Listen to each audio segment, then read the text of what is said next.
நீங்க Amazon, Flipkartல உங்க ப்ராடக்ட்டை செல் பண்ணிட்டு இருக்கீங்கன்னா உங்க லிஸ்டிங்ல இந்த ஒரு விஷயம் மட்டும் ஆட் பண்ணா போதும், கண்டிப்பா உங்களோட லிஸ்டிங்ல இம்ப்ரூவ்மென்ட் இருக்கும். அது என்னன்னா, உங்களோட லிஸ்டிங்ல உங்க ப்ராடக்ட்டோட வீடியோ ஆட் பண்ணுங்க. உங்க வீடியோ ஆட் பண்றதுனால நமக்கு நிறையவே அட்வான்டேஜஸ் இருக்கு.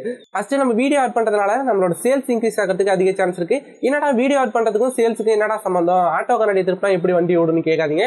நீங்க உங்க லிஸ்டிங்ல வீடியோ ஆட் பண்றதுனால உங்களோட விசிட்டர்ஸ் வந்து யூசுவலா அந்த லிஸ்டிங்ல ஸ்பெண்ட் பண்ற டயத்தை விட அதிக டைம் ஸ்பெண்ட் பண்ணுவாங்க அந்த வீடியோ பார்க்கறதுக்காக. Amazon, Flipkart இந்த அல்காரிதம் என்ன நினைச்சுன்னா, ஏதோ இந்த லிஸ்டிங்ல ஒரு விஷயம் இருக்கு, அதனாலதான் நிறைய பேர் இதுல அதிக டைம் ஸ்பெண்ட் பண்றாங்க, நிறைய பேருக்கு புஷ் பண்ணும், இதனால நமக்கு ஆர்டர் கண்டிப்பா இன்க்ரீஸ் ஆகும். வீடியோ ஆட் பண்றதுனால நம்ம கிடைக்க போற இன்னொரு அட்வான்டேஜ் என்னன்னா, நம்மளோட ரிட்டர்ன் ரேஷியோ ரொம்பவே குறைய ஆரம்பிச்சிடும். ஏன்னா நம்ம ப்ராடக்ட் இமேஜ்ல பாக்குறதோட வீடியோல பார்த்தாங்கன்னா அதோட ரியல் டைம் இமேஜ் எப்படி இருக்கு, உங்க ஆக்சுவலா அந்த ப்ராடக்ட் எப்படி இருக்குங்கிற மாதிரியான ஃபீல் வந்து கஸ்டமர் கிடைச்சிடும். இதனால ஓவர் எக்ஸ்பெக்டேஷன் வச்சோ இல்லைன்னா அந்த ப்ராடக்ட் வந்து இந்த குவாலிட்டியில இருக்குன்னு நினைச்சோ அவங்க தப்பா அந்த ப்ராடக்ட் வாங்கிட மாட்டாங்க. இதனால நம்ம ரிட்டர்ன் ரேஷியோ ரொம்பவே குறையும். இந்த மாதிரி உங்களுக்கு இ-காமர்ஸ் பிசினஸ் பத்தி நிறைய இன்ஃபர்மேஷன் தெரிஞ்சுக்கிறதுக்கு நம்ம சேனலை ஃபாலோ பண்ணிருங்க.